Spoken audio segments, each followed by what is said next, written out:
keep getting carded by the woman who works in my neighborhood deli.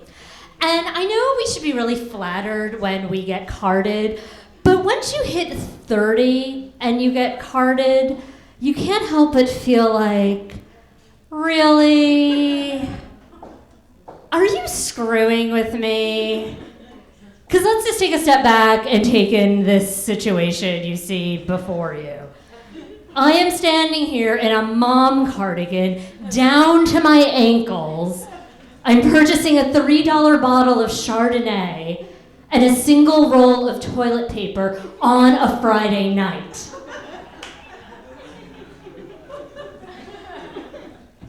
I'm offended you think this would be me at 20. So if you can just pack up my items in my reusable shopping bag, I need to go home and Photoshop the necklines out of my Facebook pictures. Thank you.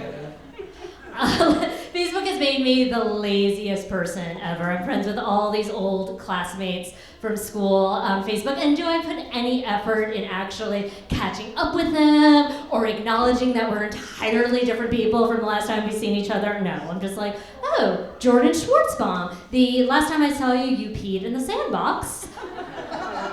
And now you're a constitutional lawyer. That's great, accept, and that's it. And we don't do that in real life, right? We don't walk down the street, recognize someone we haven't seen in 20 years, nod in acceptance to each other, and then hurl a giant box of pictures of our kids and our dogs and our vacation photos, and then say nothing until it's each other's birthdays. We don't do that in real life, yet we do it every day in our cubicles. I am trying to make more friends. I am. It's just really hard to be warm and outgoing and friendly and take interest in what other people say and still remain sober enough to drive home. I am really trying to work on that. I will actually tell you the type of friend I am. I'm currently accepting applications if you guys are interested. I am the friend who believes your upcoming wedding is a huge mistake. You should not go through with it. Something is wrong with that fiance. I can't quite put my finger on it, but I fear you're going to end up dead in a dumpster. And I will tell everyone this but you, because that would be rude. And I really want to be the maid of honor. So I am that friend. I'm currently accepting applications. I am married. Here's the one thing I know for certain about marriage. The one rule I know is that every single night for the rest of your life, you must have a 20-minute circular conversation about what you want for dinner. What do you want for dinner? I don't know. What do you want for dinner? I don't know. What are you in the mood for? I don't know. What are you in the mood for? I don't know. What are you not in the mood for? What are your process of elimination?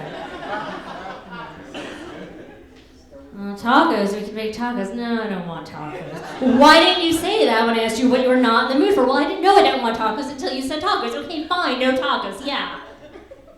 And then you stare at the evening news until somebody caves and finally makes something. Probably tacos. And that is marriage. That's the only thing I know for certain. I wish there was a tooth fairy for adults. Wouldn't that be fun if we had a tooth fairy for adults? But instead of getting something under your pillow every time you lose a tooth, every time you lose a little bit of your dignity, you get something under your pillow. Like a Plan B pill, or bail, or a box of wine, or dignity. That'd be fun. I know I'm getting older because I now feel inferior around a whole new batch of people.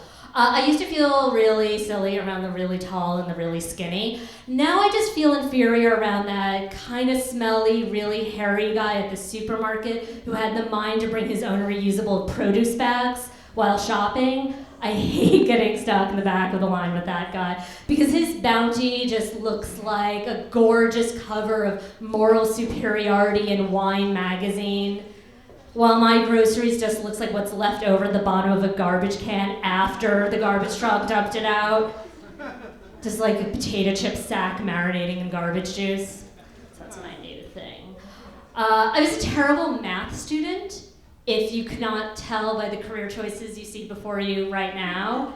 Terrible at math. Comedy is for people who are incapable of doing anything but aren't hot enough to act. So that's the rules about comedy. Horrible math student. I once got an F+ in math.